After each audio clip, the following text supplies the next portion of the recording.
Czytanie z listu świętego Pawła Apostoła do Rzymian. Bracia, ludzkim sposobem przemawiam dla słabości ciała waszego, jako bowiem wydaliście członki wasze na służbę nieczystości i nieprawości, aby brnąć w nieprawość, tak teraz wydajecie członki wasze na służbę sprawiedliwości dla uświęcenia. Bo kiedyście byli niewolnikami grzechu, wolni byliście od służby sprawiedliwości. I cóż za pożytek wówczas mieliście z tych rzeczy, których się teraz wstydzicie?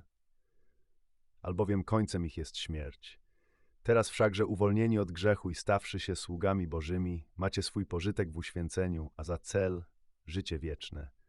Albowiem zapłatą grzechu jest śmierć, a łaska Boża to żywot wieczny w Chrystusie Jezusie, Panu naszym.